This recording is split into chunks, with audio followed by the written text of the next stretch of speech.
திருச்சிற்றம்பலம். தென்னாடுடைய சிவனே போற்றி, வெற்றிவேல் முருகனுக்கு.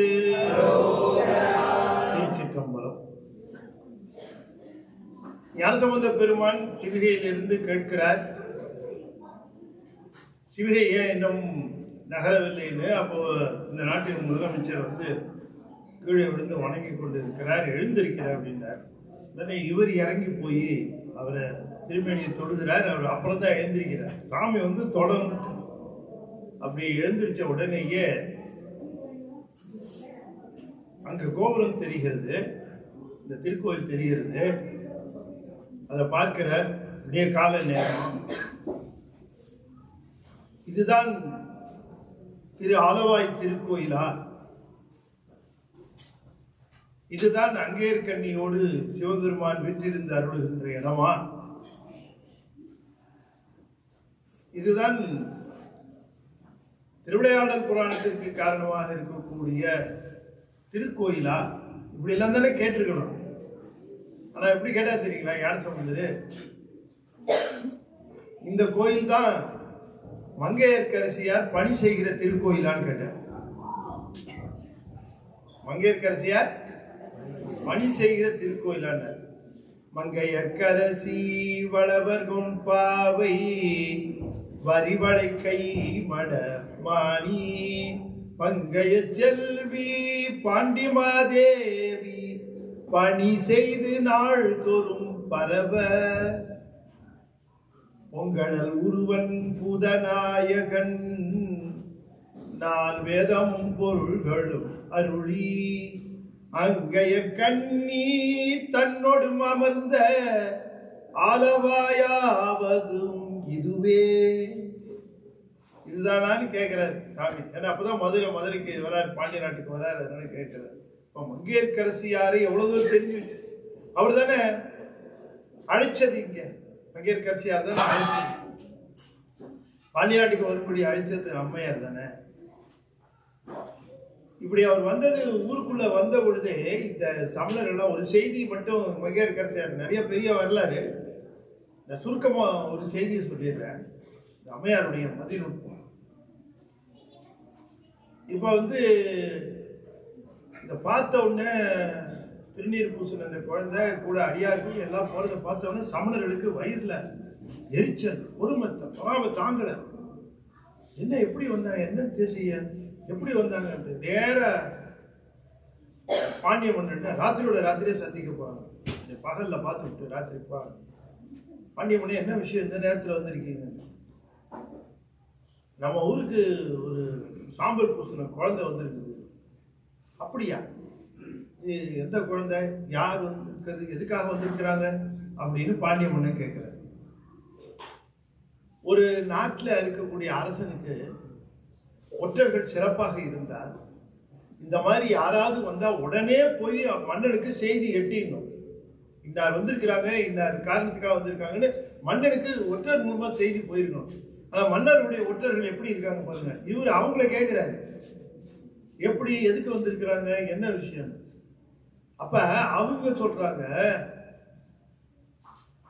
சமணர்கள், இந்த சாம்பல் பூசின குழந்தை எதுக்கு வந்திருக்குன்னா எங்களை வாதம் பண்ணி ஜெயிக்கிறதுக்கு வந்திருக்கு அப்படின்னு சொல்றாங்க. இவங்களுக்கு எப்படி தெரியும் அவர் வாதம் பண்ணி ஜெயிக்க வந்திருக்காருன்னு அப்படின்னு கேட்டா பாருங்க, இவங்க ஒற்றர்கள் போட்டிருக்காங்க அங்கங்க.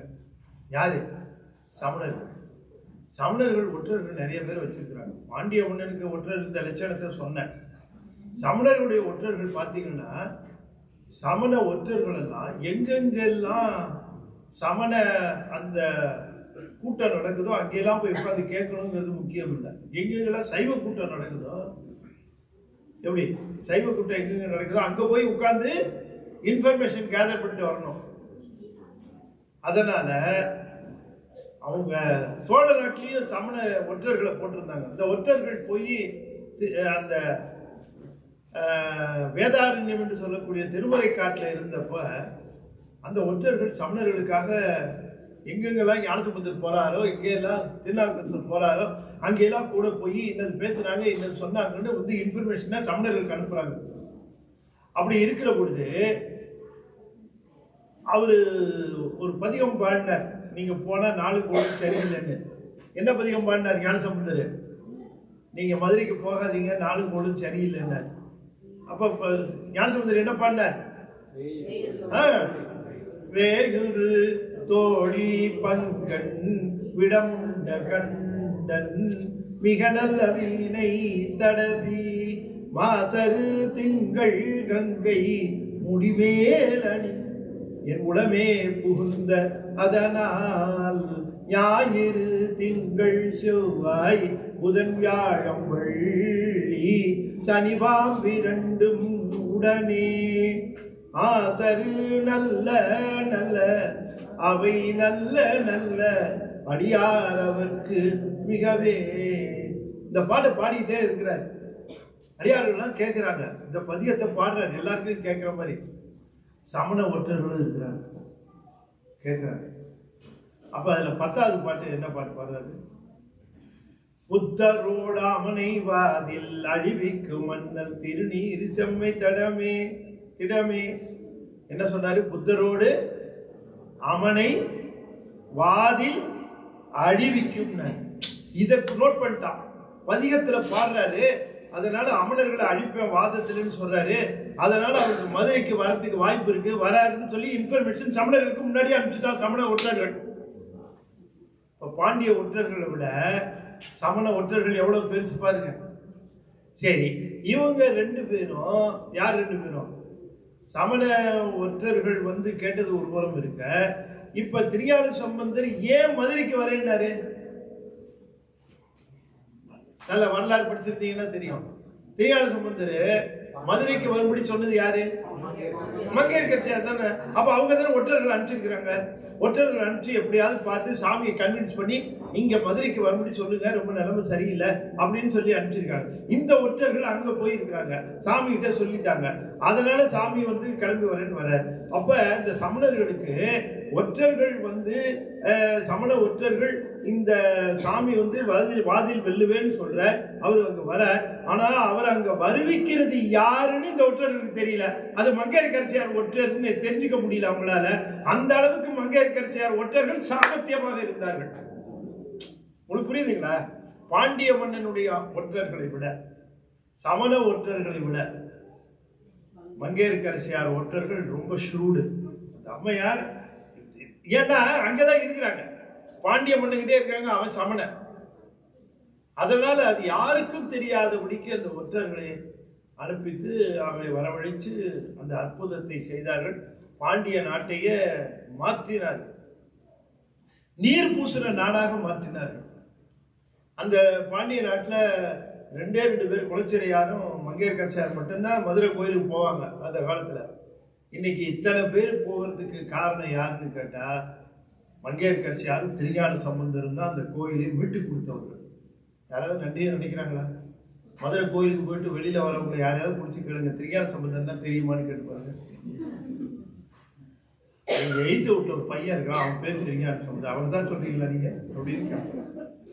ஏன்னா அந்த அளவுக்கு சைவ நெறியில அந்த ஆழங்கால் பட்டு நம்ம சிவ நெறிக்கு யார் குருமார், இந்த குருமார்களை எல்லாம் தெரிந்து வைத்துக் கொள்வார்கள். இல்லைன்னா என்ன, இவர்களை தெரிஞ்சாலே போதும், பாதி பாவம் போயிடும். உங்க பேரை சொன்னாலே போதும். அதனால வெறும் அடியார்கள் பேரை சொன்னாலே பாவங்களை என்று திருத்தொண்ட தொகை சொன்னார். இந்த திருத்தொண்ட தொகையை சொல்லுகிற பொழுது சொன்னார், தீதிலா திருத்தொண்ட தொகை தர முன் போதுவார். என்ன சொன்னாரு? எதுக்கு வந்தார் சுந்தரர்னாரு? சுந்தரர் தீதிலா திருத்தொண்ட தொகைதர மாதவம் செய்த தென்திசை வாழ்ந்திட தீதிலா திருத்தொண்ட தொகை தர. தீதிலா திருத்தொண்ட தொகைன்னா ரொம்ப பேர் ஒரே என்ன எழுதியிருக்கிறான், தீமை இல்லாத திருத்தொண்ட தொகை. தப்பு, அப்படி அல்ல. தீதிலா திருத்தொண்ட தொகைன்னா ஓதுகிறவர்களுக்கு தீமை இல்லாமல் செய்கின்ற திருத்தொண்ட தொகை, தீதி இல்லாமல் செய்கிற திருத்தொண்ட தொகை. அந்த திருத்தொண்ட தொகை ஓதுகிறவர்களுக்கு தீது இருக்காது. அப்படிப்பட்ட திருத்தொண்ட தொகையில நாம சுந்தரமுத்துசாமி அருளிச்சதுல வெறும் அடியார் பேரா இருக்கு. இந்த பேரை சொன்னாலே போதும், நம்ம தீமையெல்லாம் போயிடும், தீதி இல்லாமல் செய்யும். இன்னும் ஒரே ஒரு பெண்ணடியார் பற்றி மட்டும் சொன்னா தான் கம்ப்ளீஷன் என்ன ஆகும். ஒரு 5 நிமிஷத்துல அந்த பெண்ணடியார், நிறைய பெண்ணடியார்கள் இருக்கிறாங்க.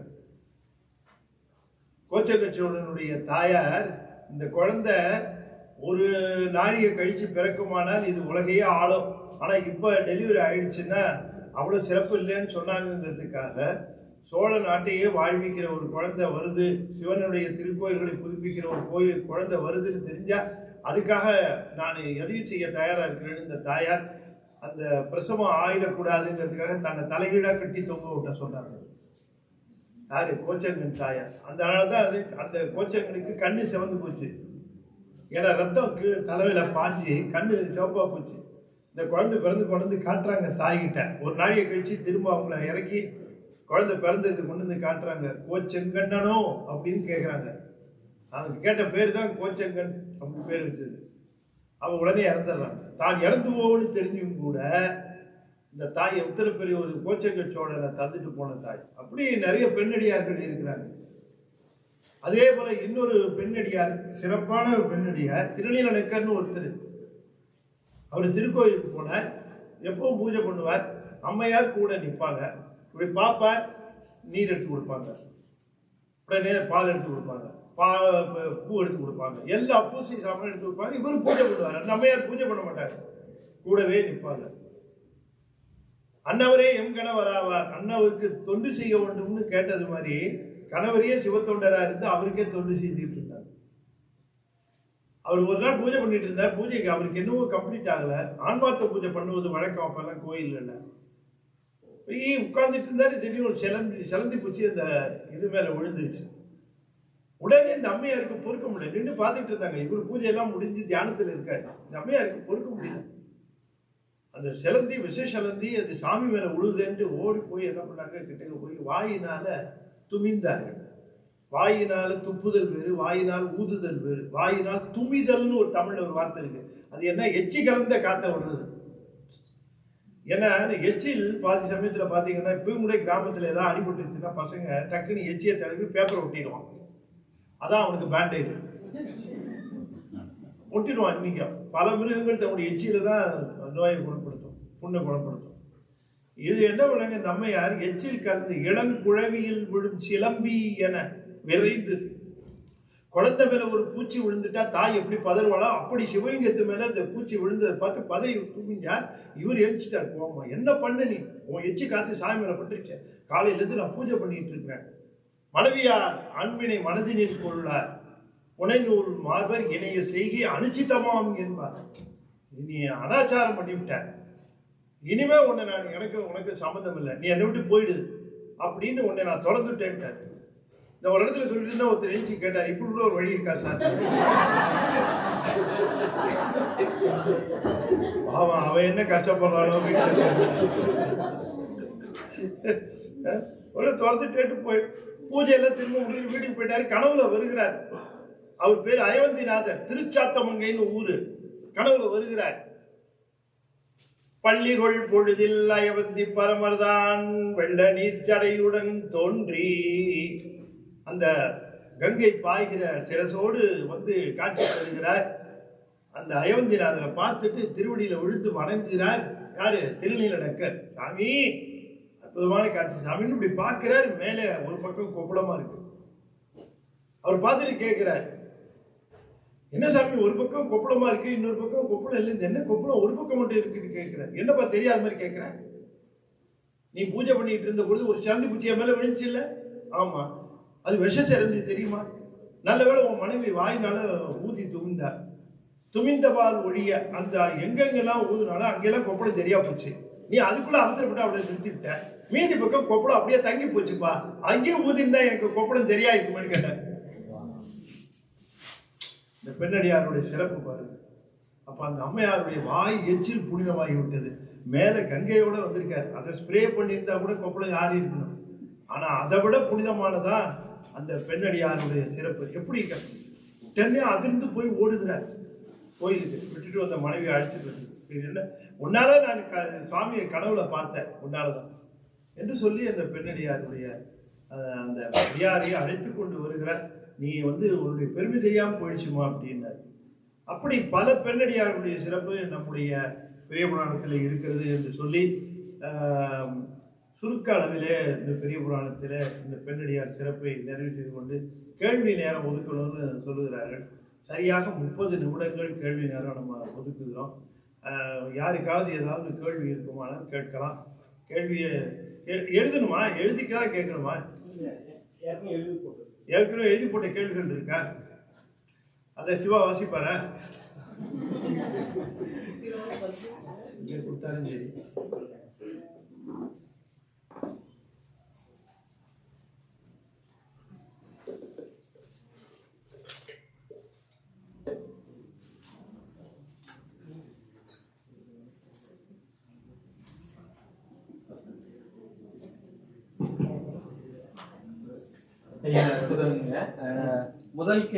முதல் கேள்வி தினமும் சிவபுராணம் அச்சோபதிகம் மட்டும் படித்தால் முழு திருவாசகம் படித்த பலன் முழுமை கிடைக்குமா ஐயா? சரி, முதல்ல சாப்பிட உட்காரும் போது முதல்ல சாம்பார் சாதம் ஒரே ஒரு உருண்டையும், கடைசியில தயிர் சாதம் ஒரே ஒரு உருண்டையும் மொத்த சாப்பிட்ட சாப்பாட்டுடைய பலன் முழுக்க கிடைக்குமா? இல்லை, எது முடியுமோ அதை பாடுங்க. பாடுறது அன்பா பாடுங்க, அவ்வளோதான். சிவபுராணம் மட்டுமே பாடுறவங்க எத்தனையோ பேர் இருக்கிறாங்க. அச்சோபதிகம் மட்டுமே பாடுறவங்க எத்தனையோ பேர் இருக்காங்க. குழைத்த பத்து மட்டுமே பாடுறவங்க எத்தனையோ பேர் இருக்கிறாங்க இல்லையா? அது அந்த பதிகத்தை பாடுறது அன்போட பாடணும். அது அவர் 2 பதிகத்தை பாடி மொத்த திருவாசகத்தையும் பாடின பலன் கிடைக்குமான்னா அவர் 2 பதிகம் மட்டும் பாடி வச்சுட்டு போயிருக்கலாம் இல்லையா? 51 பதிகம் பாடினதுக்கு நம்ம அது எந்த பதிகமோ எல்லா பதிகம் 51 பதிகம் முற்றோதல். இங்கே திருவாசகம் முற்றோதல் ரொம்ப ஃபேமஸ் செயின்ட் லூயிஸில். நான் முதல்ல வரும்பொழுது அந்த திருவாசகம் முற்றோதல் 25 என்னவோ ஆயிருந்ததுன்னு நினைக்கிறேன். அப்போ இப்போ 100 எட்டிடுச்சா? எப்படி 33 73 விரைவில் சென்டம் வந்துடும். அப்போ இந்த திருவாசகம் முற்றோதலில் முழுக்க படிக்கிறோம். உங்களுக்கு எந்த பகுதி ரொம்ப ஒரு நாளைக்கு ஒரு பகுதி எடுத்து வச்சு ஆனந்தமாக அதை படித்து இன்பமாக அதை அனுபவிக்கலாம். ஆனால் 2 பதிகத்தை படித்து முழு திருவாசகத்தினுடைய பலனையும் சாமிகிட்ட கேட்டால் நறுக்குன்னு கொண்டு வரும். சரி ஐயா, அடுத்த கேள்வி தூங்கும் போது என உயிர் பிரிந்து இருளில் இருக்கும் அதை விளக்குக அப்படின்னு சொல்லியிருக்காங்க. கிட்டத்தட்ட நம்ம போன இதுல நீங்க சொன்னீங்க. நிறைய கேள்விகளுக்கு நேற்றும் இன்றும் கொடுத்தீங்க. அதுக்கு முன்னாடி எழுதிருப்பாங்களோ? அதுக்கு முன்னால ஏன்னா 5 நாளும் அப்படியே ஒவ்வொரு நாளா வந்தப்போ அவத்தை சொன்னேன்ல, அவத்தை சொல்லி இருக்கிறேன். அதனாலதான் அந்த இருளுக்கு போறதை பத்தி சொல்லியிருக்கேன். அது அந்த கேள்வி ஆன்சர் இல்ல. உங்களுக்கு இன்னும் தகவல் அதுல ஏதாவது உங்களுக்கு இப்ப இங்க இருக்கிறவங்கள ஏதாவது தகவல் வேணும்னாலும் சொல்லுங்க, சொல்றேன். தகவல் ஒண்ணு இல்லை. அது எழுதினவர் இருக்காரா? தெரியல, பேர்லாம் எழுதல.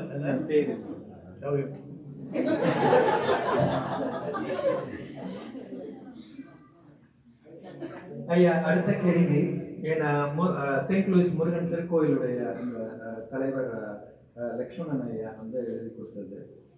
ஆலயங்களில் சான்ஸ்கிரிட் அல்லது தமிழில் தொழுவது இரண்டும் உங்கள் அபிப்பிராயம் என்ன? இரண்டும் தேவையா அப்படிங்கிறது ஒரு கேள்வி. அதுக்கு அடுத்தது, வாழும் காலத்தில் முக்தி அளிப்பது இறைவனை பற்றி கொண்டு உலகத்தை விட்டு விடுவதை தவிர வேறு என்ன செய்ய வேண்டும்? அது இன்னைக்கு கிட்டத்தட்ட அடியார்களை தொழுவது தான் அதுக்கு அடுத்ததுன்னு சொன்னீங்க. அப்போ முதல் கேள்விக்கு பதில். முதல் கேள்வி, இப்போ சாமிக்கு வந்து மொழி ஒன்றும் கிடையாது. வடமொழியிலையும் பூஜை செய்யலாம், தென்மொழியிலையும் செய்யலாம், தமிழ்லையும் செய்யலாம். இப்போ வந்து நமக்கு தெரிஞ்சது தென்மொழி தமிழ், அதனால் நம்ம தமிழில் செய்யலாம். தமிழில் செய்கிறது கொஞ்சம் சிறப்பு. ஏன்னா நமக்கு தமிழ். இப்போ நான் ஒரே ஒரு பாட்டு சொல்லிடுறேன் இதுக்கு எக்ஸ்பிளனேஷன். அப்பர் சாமி இதுக்கு போகிறார், திருவாரூர் போகிறார். திருவாரூர் போன தியாகராசருக்கு அற்புதமான அலங்காரங்கள், ரொம்ப சிறப்பான அலங்காரங்கள்லாம் பண்ணியிருக்காங்க. பூ அலங்காரம் பார்த்தீங்கன்னா, தியாகராசர் பூ அலங்காரம் பார்த்துருப்பீங்க. ஒவ்வொரு நாள் சாயந்தரமும் அவ்வளோ அற்புதமாக இருக்கும். காதில் தோடுன்னு இந்த இவ்வளோ பெருசு போடுவாங்க. அதுவே ஒரு தனி ஸ்பெஷலு. அது அடுத்த நாள் வந்து விஐபிக்கு அந்த தோடு கேட்டு வாங்கிட்டு போவாங்க. தோடு இருக்கா கொடுங்கன்ட்டு கேட்டு வாங்கிட்டு போவாங்க. நான் போகும்போது எனக்கு 1-2 தடவை கொடுத்துருக்காங்க அந்த தோடு. அப்போ அது பூ அலங்காரம், அது ரொம்ப சிறப்பாக இருக்கும் அந்த பூ அலங்காரம். அடுத்தது ஆபரண அலங்காரம். ஆபரணத்திலேயே நிறைய நகைகளை போட்டு அலங்காரம் சிறப்பாக செய்கிறது. அந்த அலங்காரம் தியாகராசருக்குன்னு செய்கிற இந்த 2 அலங்காரங்கள் செய்கிறாங்க. அப்புறம் கேட்கிறாரு, இப்போ வந்து ஆரூரருக்கு அலங்காரம் பண்ணுகிற பொழுது ஆரூரரை கேட்டுக்கிட்டு அலங்காரம் பண்ணுறாங்களான்னு கேட்குறாரு. ஆரூரரை கேட்டுக்கலாம். குழந்தைக்கு அலங்காரம் பண்ணுறோமா, அதுக்கு ட்ரெஸ்ஸு போட்டு விட்றோம், பொட்டு வச்சு விட்றோம், பூ மை போட்டு விட்றோம். குழந்தையுடைய அப்ரூவலில் தான் என்ன பண்ணுறீங்களா? அது என்ன பாடுபடுத்துது உங்களை, அதை நீங்கள் போட்டு முடிக்க, அதுக்கு அது பிடிக்கிறதே இல்லை இல்லையா? அது ஆனால் நீங்கள் விரும்பி செய்கிறீங்க. ஏன் செய்கிறீங்க? யார் மகிழ்ச்சிக்கு? நம்ம மகிழ்ச்சிக்கு, குழந்தை மகிழ்ச்சிக்கு இல்லை, குழந்தையோட மகிழ்ச்சிக்கு. அதுக்கு ட்ரெஸ்ஸை வாங்கி மிலிட்ரி ட்ரெஸ்ஸு, அந்த ட்ரெஸ்ஸு, இந்த ட்ரெஸ்ஸுன்னு மாட்டி விட்றீங்க, செயின் போட்டு விட்றீங்க, இடுப்பில் வர்ணாக்கை போட்டு எல்லாம் போட்டு விட்றீங்க. எல்லாம் அந்த குழந்தைக்கு செயின் போட்டால் மகிழ்ச்சியாக இருக்கும், வளையல் போட்டால் மகிழ்ச்சியாக இருக்கணும். அந்த குழந்தை மகிழ்ச்சிக்காக போடுறோம் இல்லை, நம்ம மகிழ்ச்சிக்காக போடுறோம். சொல்றாரு, தியாகராசருக்கு பண்ணுற அலங்காரம் பூம்படிமக்களம் பொன் படிமக்களம் என்பவற்றில் ஆம் படிமக்களம் ஆயினும். பூம்படிமக்களம் என்று சொன்னால் பூக்களினாலே செய்யப்படுகிற அலங்காரம். பொன் படிமக்களம் என்றால் பொன்களினாலே செய்யப்படுகிற அலங்காரம். இந்த மாதிரியான அலங்காரங்கள் எல்லாவற்றிலும் பூம்படிமக்களம் பொன் படிமக்களம் என்பவற்றில் ஆம் படிமக்களம் ஆயினும். இதுல எந்த படிமக்களம், எந்த அலங்காரத்தை செஞ்சு அவர் அலங்காரப்படுத்தினாலும், ஆரூர் இனிதமர்ந்தார் தாம் படிமக்களம் வேண்டுவரில், அந்த தியாகராசரை மட்டும் உங்களுக்கு என்ன அலங்காரம் வேணும் அப்படின்னு நாம கேட்டோம்னா அவரும் பதில் சொல்லுவாரா இருந்தால், எனக்கு தேவார தமிழ் மாலைகளினாலே அலங்காரம் செய்யுங்கள் என்று கேட்பார் என்று சொல்லுகிறார் அப்பர் சாமி. ஆம் படிமக்களம் ஆயினும் ஆரூர் இனிதமர்ந்தார் தாம் படிமக்களம் வேண்டுவரேல் தமிழ் மாலைகளால் நாம் படிமக்களம் செய்து தொழுது உய்வோம். மடநெஞ்சே, நாம வந்து பதிகத்தை பாடி அவரை மகிழ்விப்போம். அது அவருக்கு மகிழ்ச்சி. நீ நகை போட்ட அளவு பூ போடுறதுனாலையோ அவருக்கு இருக்கிற மகிழ்ச்சியை விட நாம பாடுறதுல அதிக மகிழ்ச்சிங்க. அதனால நாம அடியார்கள் பூசை செய்வது நம்ம தமிழ்ல செய்யணும். தமிழ் பாடல்கள், அதுக்கு தான் கிட்டத்தட்ட 10,000 12,000 பாட்டு இல்லையா, அவ்வளோ பாடல்கள் செய்து வைத்திருக்கிறாங்க. நமக்கு அவ்வளோ ட்ரெஷர். அதனால நம்ம தமிழ்ல நம்முடைய வழிபாடுகளை செய்வோம். அடுத்த கேள்வி வந்து, அருளாளர்கள் பிராரப்த கர்மாவை கழிக்கும் போது வினை ஈட்டாமல் இருந்தது எப்படி? அதுதான் நன்றே செய்வாய் பிழை செய்வாய் நானோ இதற்கு நாயகம். அது நல்ல கேள்வி கேட்டிருக்காரு. அதாவது பிராரத்தம் அனுபவிக்கும் பொழுது வருவதுதான் ஆகாமியம். ஒரு பிராரத்தத்தை அனுபவிக்கிறோம்னு வச்சுங்க, நமக்கு ஒரு கெடுதல் வந்ததுன்னா இந்த கெடுதலை நாம் அனுபவிக்கும் போது இது வந்து உடனே நமக்கு தீதும் நன்றும் பிறதர வாரா அப்படின்னு ஞானம் வராது இல்லையா? ஒரு நாய் இருக்கு, இந்த நாயை ஒரு சிறுவன் வந்து கம்பை விட்டு எடுத்து அடிக்கிறான். நாயை சிறுவன் கம்பை விட்டு எடுத்து அடிக்கிறான். நாய் மேல படுது கம்பு, வலிக்குது நாய்க்கு. இப்ப நாய் என்ன பண்ணும்? சத்தமா தான் சொல்லுங்களேன். என்ன கூடவா நான் சித்தாந்தத்துல கேள்வி கேட்ட மாதிரி. நாய் என்ன பண்ணும்? யார அடிச்சது? கம்பு தானே. கம்பல்ல போய் கடிக்கணும். அடிச்சது கம்பு. ஆனா நாய் கிட்ட கேடுக்கு தெரியுது அடிச்சது கம்பா இருந்தாலும் கம்பு காரணம் இல்ல, விட்டறிஞ்சு வந்தா காரணம்னு நாய்க்கு தெரியுது. நமக்கு தெரியல, அவன் செஞ்சா இவன் செஞ்சாங்கிறான். இது காரணம் இல்ல, நம்ம வினைதான் காரணம்னு நமக்கு தெரிய மாட்டேங்குது. செஞ்சவனை நம்ம பார்க்கிறோம், அது கம்பு. இத நீ நம்பு.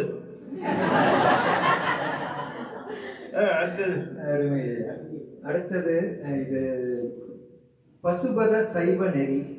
பாசுபத சைவ நெறி. அதுக்கப்புறம் வினைகள் இறைவன் கோள்கள் மூலமாக கொடுக்கிறான். இறைவன் கோள்கள் மூலமாக கொடுக்கிறான். அதுக்கு இது கேள்விகளா கேட்டிருக்காங்களா என்னன்னு தெரியல. அது யாரு அது எப்படி அந்த இறைவன் கோள்கள் எப்படி வந்து ரிலேஷன் எப்படி? அது இறைவனுக்கும் கோள்களுக்கு என்ன ரிலேஷன் அப்படிங்கிற? இறைவனுக்கும் கோள்களுக்கு ரிலேஷனே கிடையாது. இறைவனுக்கும் அடியார்களுக்கும் தான் ரிலேஷன். இறைவன் கோள்கள் வந்து நமக்கு உங்களுக்கு தெரியும், அந்த கோள்கள் எல்லாம் வந்து இப்ப நம்ம சொல்லுகிற கோள்களுக்கு அதிபதி தான் ஆன்மாக்கள். கோள்கள் வந்து நம்ம இனர்ட், அது நம்ம பூமி மாதிரியே அது ஒரு இனர்ட் பாடி. அதுக்கு ஒரு இன்சார்ஜ் மாதிரி ஒருத்தர் போட்டு அதுக்கு ஒரு அந்த பவரை ஆள்ற மாதிரி ஒருத்தர் வச்சிருக்காரு. இப்ப ரொம்ப பேர் என்ன நினைக்கிறார்கள் என்று சொன்னால், இந்த கோள்கள் நம்முடைய வாழ்வை ஆக்கிரமித்து அதை செய்கின்றன. இப்ப எழுதும் கீழ்கணக்கு இன்னம்பர் ஈசனே அப்படின்னு சாமி கணக்கு சொல்லிட்டார். அப்பர் சுவாமி சொல்லிட்டார், எழுதும் கீழ்கணக்கு இன்னம்பர் ஈசனே. சாமி தான் கணக்கு எழுதுறார். இப்ப கணக்கு எழுதி ஒருத்தனுக்கு மறுபிறப்பு தருகிறார் என்று சொல்லுகிற பொழுது, அவருடைய பிறப்பை அமைக்கிற பொழுது அவரு அந்த பிறப்பு எப்படி இருக்கணும்னு டேட்டா பிரம்மனுக்கு போயிடும். பிரம்மனுக்கு டேட்டா போகுது. டேட்டா பிரம்மனுக்கு போன உடனே பிரம்மன் எந்தெந்த வயசுல என்னென்ன இவருக்கு நிகழ வேண்டும் என்கிறத எல்லாத்தையும் சிம் கார்டுல எழுதுறது மாதிரி, ஒன்று சின்ன சிப்ல எழுதுற மாதிரி கருவில் எழுதி விடுவார். அதுல டெபாசிட் ஆயிடும். அப்ப அந்தந்த காலத்துல, அப்ப அது எந்த காலத்துல அது நடக்குங்கிறதும் அந்த காலத்தை கணிப்பதற்காக இந்த கோள்களையும் அந்த இதையும் வைத்திருக்கிறார். மற்றபடி இறைவனுடைய ஆணையை மீறி நமக்கு வினைகள் ஊட்டப்படாது. வினைகள் இப்ப பிராரத்த கர்மம் கேட்டா பார்த்தீங்களா, அது போல வினைகளை ஊட்டுவதற்கு கோள்கள் வந்து நான் நண்பரை போய் பார்க்கிறதுக்கு ஒரு சாதனமாக இருந்தது கார்.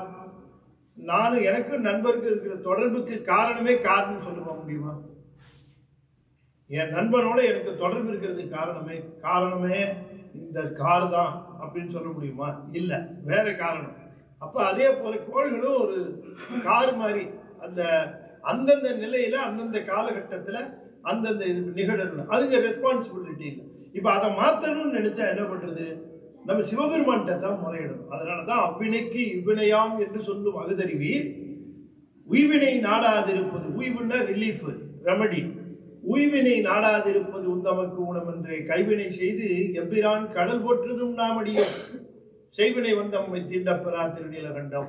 கோள்கள் இருக்கின்றன, ஆனாலும் வராது நமக்கு. காரணம் அங்க அவரு அந்த கண்ட்ரோல் அவர்கிட்ட எப்பவுமே உண்டு. ஆகையினாலதான் வேயுறு தோழி பங்கன் விடமுண்ட கண்டன் மிக நல்ல வீரவி மாசரு திங்கள் கங்கை முடிவே அணிந்துன்னு அந்த பதியத்தை பாடினது. கோள்கள் ஜஸ்ட் டெலிவரி பாயிண்ட், அவ்வளவுதான். அவங்க டெலிவரி பண்ணு கொண்டு வந்து கொடுக்குற ஃபெடெக்ஸ்ல கொண்டு வந்து பார்சல் கொடுக்குறவருக்கு உள்ள என்ன இருக்குன்னு அவருக்கு தெரியுமா? இல்லை, அவர் அதை பற்றி கவலைப்படுவார். டெலிவரி மட்டும்தான் அவர் பிரச்சனை, உள்ளுக்குள்ளே என்னவோ இருந்துட்டு போகுது அப்படின்னு. அதுபோல கோள்களுக்கும் ஒன்றும் தெரியாது. கொடுக்க வேண்டிய நேரத்தில் கொடுக்க வேண்டியதை கொடுக்கும், அவ்வளோதான். அதுக்கு வேற ஒன்றும். அதுகிட்ட போய் அதை பம்பு பண்ணிக்கிட்டு ரொம்ப பேர் இந்த சனியை போய் சுற்றிக்கிட்டு இருக்கான். திருநள்ளாறு போனா அவனே பேட்டரி வீக் ஆகி சார்ஜ் பண்ணிக்கிறதுக்கு தர்பாரண்யேஸ்வரர்கிட்ட வந்து சேர்ந்துருக்கிறான். எங்க திருநள்ளாருக்கு பேட்டரி சார்ஜ் குறைஞ்சி போய் அவனே பேட்டரி சார்ஜ் பண்ணிருக்கு சாமின்னு வந்து தர்பாரண்யத்துக்கு வந்தா அங்க இந்த சனியெல்லாம் சேர்ந்து அவனை சுற்றுது. அவளை சுத்தி என்ன பண்றது? தர்பார் அங்க போய் பாத்தீங்கன்னா தர்பார் தேவைன்னு இருப்பாரு, ஆளே இருக்காது, அந்த சன்னதியிலே ஆள் இருக்காது. நானே போய் சிவாச்சாரியர் கேட்டேன், சாமி கொஞ்சம் தரிசனம் பண்ணி வைக்கோன்னு. பாருங்க நான் இங்கே எவ்வளோ பிஸியாக இருக்கேன், 10 ரூபாயோ எவ்வளோ கூட்டமாக இருக்குது. நீங்கள் அங்கே போனேன்னா திருநீர் ஒரு டப்பாவில் வச்சுருக்கோம், எடுத்து பூசிட்டு அப்படியே போயிருக்கோம். அவங்க எல்லாரும் இங்கே தான் பிஸி. என்ன அது என்னன்னு உதாரணம் சொல்கிறதுக்கு டயர் இருந்தால் ஒரே ஒரு நிமிஷம் உங்கள் மனசில் பதியறதுக்காக சொல்கிறேன். ஒருத்தருக்கு சொன்னா வயிற்று வலி, சொன்னா ஒருத்தருக்கு வயிற்று வலின்னு டாக்டர்கிட்ட போவார். அந்த டாக்டர் மருந்து கொடுப்பாரு, வயிற்று வலி 2 நாளில் சரியாயிடும். அப்புறம் திரும்பவும் வயிற்று வலி வரும். திரும்பவும் டாக்டர் போகிறது. நண்பன் சொன்னான், என்ன அடிக்கடி வயிற்று வலிங்கிற டாக்டர் போகிறேன், மருந்து கொடுது சரியாயிடுது. நான் ஒரு டாக்டர் சொல்கிறேன்டா, வாடா, நல்லா பார்ப்பாரு, கரெக்டாக வயிற்று வலி இல்லைப்பா எனக்கு சரிப்பட்டு வராது. இவர்னா டக்குன்னு போய் பார்ப்பேன், உடனே வந்து கொடுப்பாரு, உடனே கேட்கும், அப்படியே போகிறேன் அப்படின்னு. எப்பா இப்படி பண்ணி சரி எப்படியோ போன்னு விட்டேன். கடைசியில் ஒரு நாள் இவனுக்கு ஒரு வயிற்று வலி வந்தது. திரும்ப பழக்கமாக பார்க்குற டாக்டர்கிட்ட போனால் டாக்டர் கதவு பூட்டிருக்கு. நான் பக்கத்து மருந்து கடையில் கேட்டேன், என்னங்க டாக்டர் இருக்கு அப்படின்னு. அவர் என்னவோ தெரியலங்க 3 நாளாக வரல, என்ன தெரியாதுன்ட்டான். சரின்னு இவர் என்ன பண்ணால் ஃபோன் பண்ணி நண்பருக்குப்பா என் டாக்டர் இல்லை, எனக்கு வயிற்றெல்லாம் வலிக்குது, நீ கூப்பிட்டு போங்க டாக்டர்கிட்ட அப்படின்னு. சரி இப்பயாவது புத்தி வந்தது வான்னு சொல்லி கூட்டிகிட்டு போனால் அங்கே டாக்டரை பார்க்கறதுக்கு பெரிய க்யூ நிற்கிது. அதெல்லாம் டோக்கன் வாங்கிட்டு உட்காந்துருக்காங்க. சரி நீங்கள் ஒரு டோக்கன் வாங்க அப்படின்னு சொல்லி இவருக்கு ஒரு டோக்கன் வாங்கிட்டு உட்காந்து அவன் வந்து ரொம்ப இந்த டாக்டர் பார்க்குறதுக்கு நாடி அவன் போட இருக்கேன்னு பார்த்துக்கிட்டே இருக்கும்போது டாக்டர் பார்க்குற க்யூவில் நடுவில் இவன் டாக்டர் உட்காந்துருக்காரு. இப்போ இவன் என்ன பண்ணணும் நீங்கள் சொல்லுங்கள், என்ன பண்ணணும்? ஆஹா, நம்ம பார்க்குற டாக்டரே இங்கே வந்து பார்க்குறாருன்னா இவர் எவ்வளோ பெரிய டாக்டரு, அப்போ இவரை தான் நம்ம பார்க்கணும்னு நினைக்கணும்ல. இவன் ஓடோடி போய் அந்த டாக்டர்கிட்ட க்யூவில் உட்காந்துருக்கிட்ட போய் டாக்டர் டாக்டர் நீங்கள் எங்கேயா இருக்கீங்களா, உங்களை தேடி நான் அங்கே போனேன், வயிற்றெல்லாம் வலிக்கு டாக்டர் மருந்து கொடுங்கன்னு கேட்டேன். அது மாதிரி திருநள்ளாறில் போய் இந்த சனீஸ்வரன் அவனே ஏற்கனவே பேட்டரி சார்ஜ் பண்ணி அவன் வந்து அங்கே நின்று. சரிங்க, அடுத்தது வந்து ஒரு நல்ல கேள்வி. முப்பிறப்பில் செய்த வினையை மறுபிறப்பால் அனுபவிப்பதை மாற்றி அந்த பிறப்பிலேயே செய்யும் வினைகளை அந்தந்த பிறப்பிலேயே அனுபவிக்கும்படி செய்தால் மனிதன் தவறு செய்ய மாட்டான், அதை குறைக்க மாட்டான் அப்படிங்கிறத இதை இறைவன் ஏன் மாற்றக்கூடாது? இந்த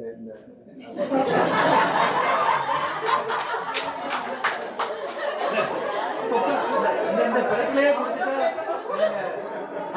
அந்த தப்பு செய்யாம அப்படியே நம்ம எழுதி போடலாம் சஜஷன்.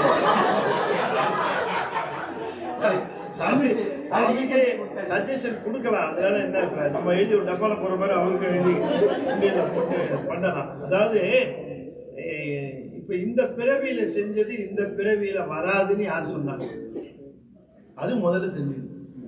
சுந்தரர் எழுதுறாரு, செற்று ஒருவரை செய்த தீமைகள் இம்மையே வரும் திண்ணமேங்கிறார். புரியுதுங்களா? செற்று ஒருவரை செய்த தீமைகள் இம்மையே வரும் திண்ணமே. நான் சொல்றது தேவாரம் சொல்றாரு. அப்ப இந்த பிறப்புல வராதுன்னு எப்படி சொல்றது? யாருக்கு வருகிறது யாருக்கு வராது அப்படின்னா, கீரை 10 நாள்ல பயிர், நெல் 3 மாசம், வாழை 1 வருஷம். செய்த வினைங்கிறது குதிரணும், பக்குவம் பெறணும். பக்குவம் பெறத்துக்கு காலம். இப்போ மாமரம்னா உடனே நட்டா ஒரே வருஷத்தில் எடுக்க முடியுமா? அதுக்குன்னு காலம் இருக்கு. அது மாதிரி நாம் செய்த வினைகள் பக்குவம் பெறுவதற்கு காலம் எடுக்கிறது. அந்த காலத்துக்குள்ள வந்தால் தான் ஒன்று முதல் பாயிண்ட். 2வது, செய்கிற பாவத்தோட அளவு இந்த பிறவிலே தீக்கிற அளவுக்கு இல்லை.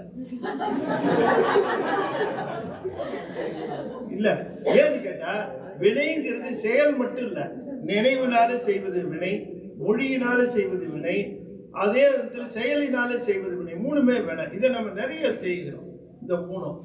ஆகையினால இந்த 3 வினைகளையும் செய்கிற பொழுது அது கணக்கில் அடங்காமல் இருக்கிற காரணத்தினால அது இந்த பிறவியில் நிறைய அனுபவிக்கிறோம். இப்போ ஒரே ஒரு எந்த வினைகளை இந்த பிறவிலே அனுபவித்து விடுகிறோம் அப்படின்னு கேட்கிற பொழுது, எனக்கு இந்த தீவினை செய்தால் இந்த பிறவியில வராது, அது ஏதோ ஒரு பிறவியில தானே வரும், அப்போ பார்த்துக்கலாம்னு நினைச்சு எவன் செய்கிறானோ அவனுக்கெல்லாம் அந்தந்த பிறவிலேயே வந்து அதைத்தான் சொல்லுகிறார். எவன் ஒருத்தர் செய்யும் போது இது ஏதாவது ஒரு பிறவியில தானே வரப்போகுது, அப்புறம் பார்த்துக்கலாம், இந்த பிறவியில் தப்பிச்சா போதுன்னு செய்யறானே, செற்று ஒருவரை செய்த தீமைகள் இம்மையே வரும், இந்த பிறப்பிலேயே வந்துவிடும். அப்படி வினை கணக்குங்கிறது நான் அடிக்கடி சொல்றேன், அது இடியாப்ப சிக்கல் மாதிரி. அதை சால்வ் பண்ணவே முடியாது.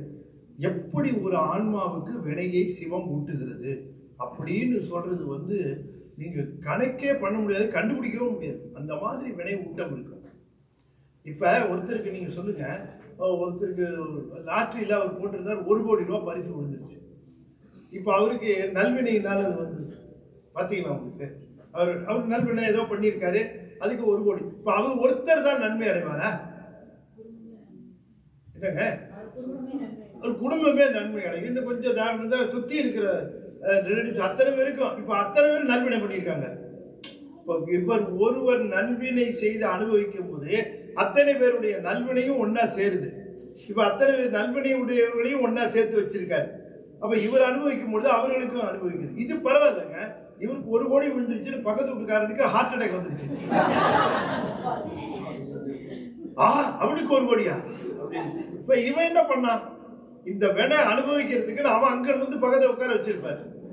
அப்ப வினையின் பயனை ஊட்டுகிற பொழுது அந்த வினையின் பயனை அவர் மட்டும் அனுபவிக்கல, அவரை சார்ந்தார்கள் அனுபவிக்கிற பொழுது சார்ந்தவர்கள் எல்லாரையும் அந்த முறையில இணைத்து வைத்து அவரவருக்கு உரிய முறையில அந்த வினையின் பயனை ஊட்டணும். அது ரொம்ப என்ன சொல்றது, என் வேரியபிள்ஸ் ஈக்குவேஷன் அர்த்தம். அது சிங்கிள் வேரியபிள் ஈக்குவேஷனா இருந்தா 10 மாம்பழம் 100 ரூபான்னு சொன்னா 1 மாம்பழம் 10 ரூபான்னு டக்குன்னு கண்டுபிடிச்சிடலாம்.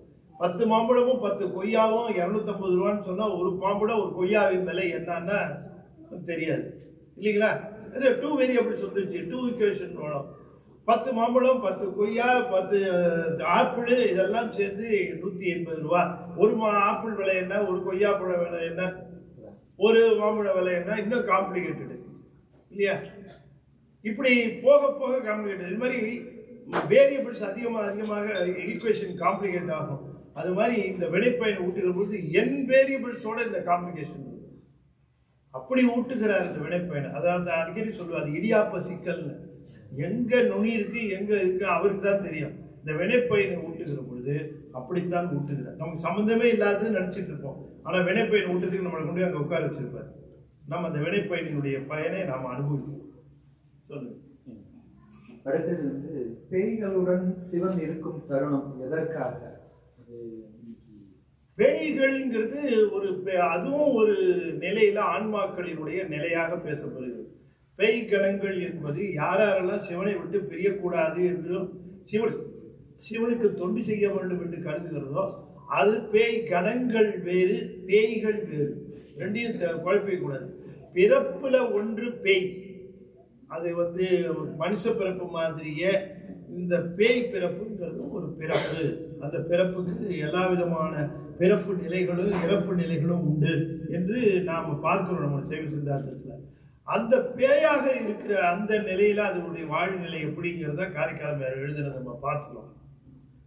பேய் கணங்கள் வேறு. அம்மையார் பேயா இருக்கணும்னு கேட்கல, பேய் கணமாக இருக்கணும். அது உயர்ந்த நிலையில் சிவபுண்ணியத்தினாலே பேய் கணம்.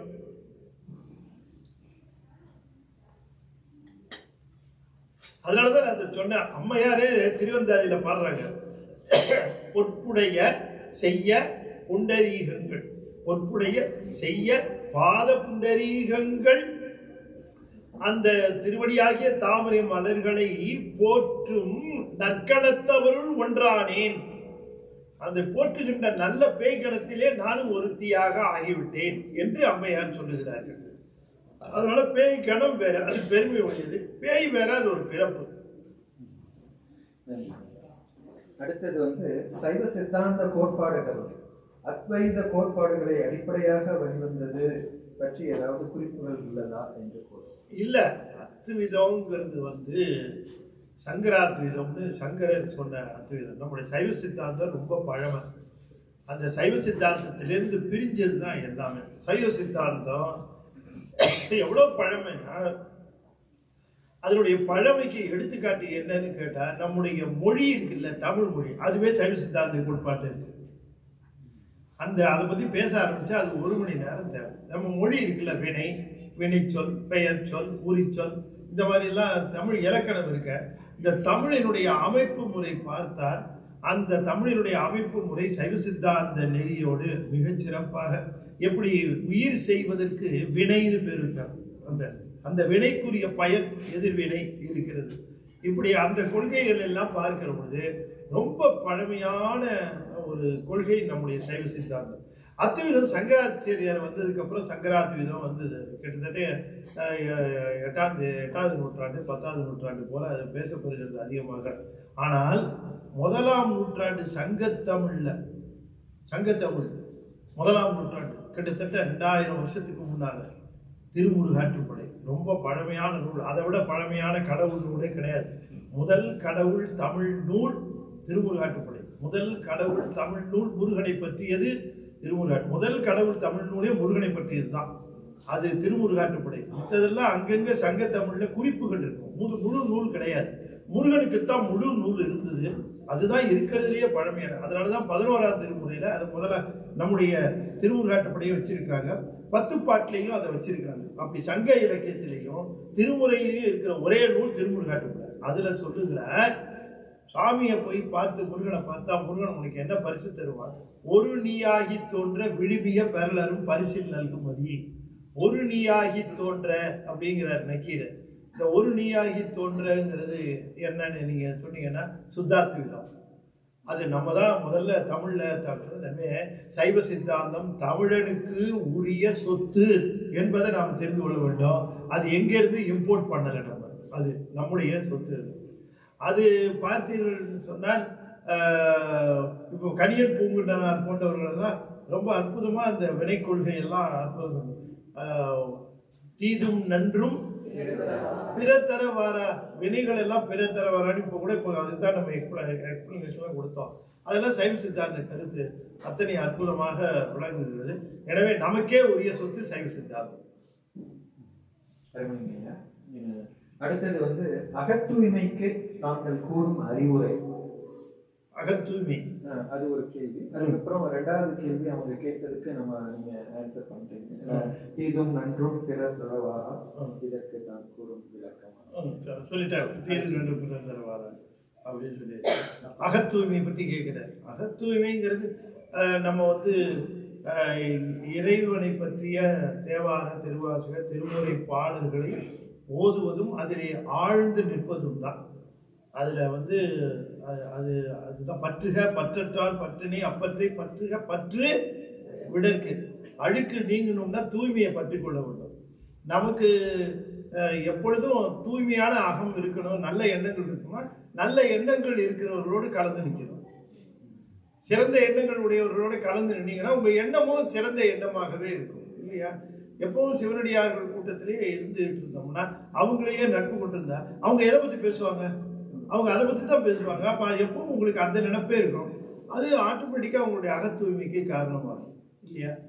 எப்பவும் சினிமா பற்றியே பேசிட்டு இருக்க ஒருத்தரோட சேர்ந்து இருந்தோம்னு வச்சுக்கோங்களேன், எப்பவும் நமக்கு அந்த தாட்ஸ் நான் உதாரணத்துக்காக சொல்கிறேன். எனவே அகத்தூய்மை என்பது நாம் யாரோட கலந்து நம்முடைய நேரத்தை செலுத்தி கொண்டு இருக்கிறோம், நம்முடைய நேரத்தை செலவழித்து கொண்டு இருக்கிறோம் என்பதை பொறுத்து தான் அகத்தூய்மை. புறத்தூய்மை நீரால் அமையும், அகத்தூய்மைன்னு இருக்கிறோம். வள்ளுவரே சொல்லியிருக்காரு. வாய்மை யார் காணப்படும்னார். வாய்மை என்று சொன்னால் நல்ல உயர்ந்த அருளாளர்களுடைய பழக்கத்தினாலே அவர்கள் சொல்லுகிற செய்திகளினாலே சொற்களினாலே அகத்தூய்மை வரும். அடுத்தது how to dissolve sins quicker.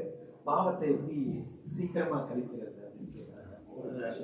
அதுக்கு அடுத்தது non-veg effect on us. Non-veg effect on us. ஆனஸ் நீ என்று விட்டாரு.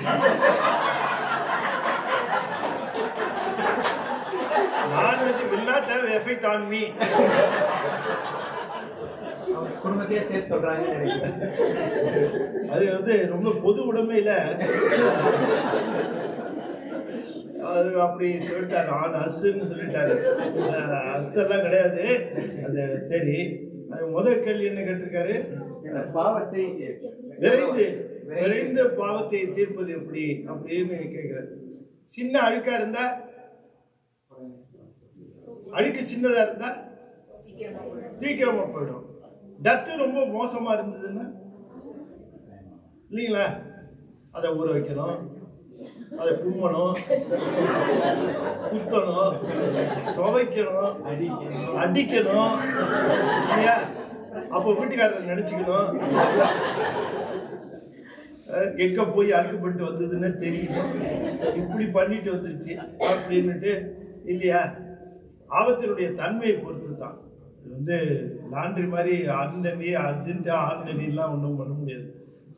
நம்முடைய பாவத்தின் தரம் எப்படிங்கிறத பொறுத்து தான் it takes longer time shorter time அப்படிங்கிறதெல்லாம் நமக்கு அந்த பாவத்தினுடைய தன்மையை பொறுத்து.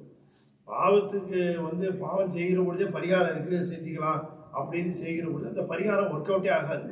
எந்த பரிகாரமும் ஒர்க் அவுட் ஆகாது பாவத்தை.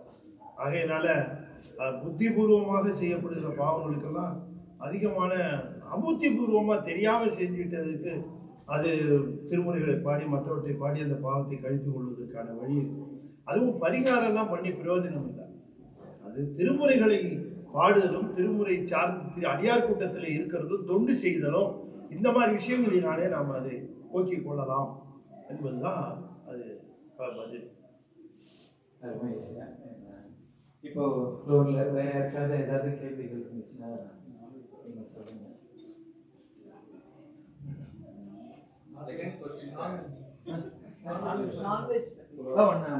அது ஒண்ணு அது எனக்கு சம்பந்தம் இல்லைங்கிறதுனால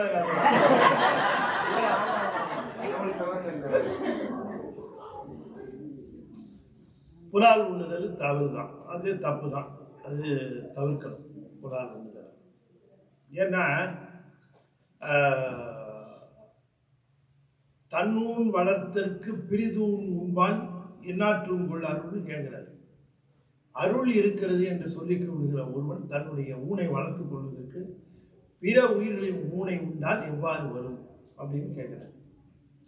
அது வள்ளுவர் கேட்கிறது தான். புலால் மறுத்தல்னு சொல்றது தான் திருமந்திரத்தில் திருமூலரும் சொல்லுகிறார். புலால் மறுத்தல் என்பது இப்போ காய்கறி சாப்பிட்டா வரலையான்னு, காய்கறிக்கு அந்த மாதிரியான ஒரு சென்டினல் இதே கிடையாது, அதுக்கு பிரெயின் கிடையாது, நர்வஸ் சிஸ்டம் கிடையாது, அதுக்கு பெயினுங்கிறதே கிடையாது. ஆனால் இந்த மாதிரி விலங்குகளுக்கெல்லாம் நம்மளை மாதிரியே பிரெயின் நம்மளை மாதிரியே நர்வஸ் சிஸ்டம்லாம் இருக்குது. It feel the pain. அதை வந்து நம்ம சப்ததாதிக்களால் ஆன மாதிரி தான் அதுங்களுக்கு ஆயிடும். இப்போ அடித்தா நமக்கு எப்படி வலிக்குதோ அதே மாதிரி அதுக்கும் வலிக்கும், வெட்டுனா நமக்கு எப்படி வலிக்குமோ அதே மாதிரி வலிக்கும். அப்போ அந்த மாதிரியான பிற உயிர்களை துன்புறுத்தி அந்த ஊனை உண்ணுவதுங்கிறது தவறு தான். நான்வெஜ்ஜுங்கிறது தவிர்த்தல் இல்லை, சாப்பிடாமல் இருத்தல் நல்லது. அப்படிதான் நம்முடைய சைவம். இப்போ ஒரு வைணவர் இருக்கிறார், அவர் வந்து நான்வெஜ் சாப்பிட மாட்டார், சுத்த தமிழ். அவரை பார்த்து கேட்குறாங்க, ஐயா எப்படி சாப்பாட்டு விஷயத்தில் நீங்கள் என்ன பதில் சொல்லுவார்? அவர் சைவம் தான் சொல்லுவார். நான் வைணவம் வர என்ன சொல்லணும்? சைவம் தான் சொல்லணும். ஒரு கிறித்துவர் அவரை பார்த்து கேட்கலாம், தமிழ்ல சொல்லி ஆகணும், அவர் என்ன சொல்லுவாரு? நான் சைவம் தான் சொல்லணும். மதத்தை கடந்து சமயங்களை கடந்து இந்த அடிப்படை அன்பு உணர்வுக்கு பெயர் சைவம் என்பது உலகளாவி நின்றிருப்பதனால்தான் சைவம் எல்லா அன்புக்கும் பொது. அது அதனால எல்லாரும் சைவம் தான் சொல்லி ஆக வேண்டியிருக்கு. ஏன்னா உணவுலேயே ஆரம்பிக்கிறது, உணர்வு வரைக்கும் போகிறது. அப்படிப்பட்ட அந்த சைவம் வந்து நாம் கொஞ்சம் யோசிக்க வேண்டிய விஷயம். அந்த விஷயத்த நாம் அதை தவிர்த்தல் நலம். அது வந்து நான்வெஜ்ஜுங்கிறது சைவமே கிடையாது, அது அசைவம். அதனால் சைவத்தில் நம்ம இருந்துக்கிட்டு அசைவமான ஒரு வேலையை செஞ்சுட்டு இருக்கக்கூடாது அப்படிங்கிறது தான் கொள்கை. அதுதான் நம்ம எல்லாரும் சொல்லியிருக்காங்க. எல்லா வாடிய பயிரை கண்ட போதெல்லாம் வாடினேன்னு சொல்லுகிற அருளாளர்கள்லாம் நம்ம இதில் தான் இருந்திருக்கிறார்கள். அதனால் இதை தவிர்க்கலாம்.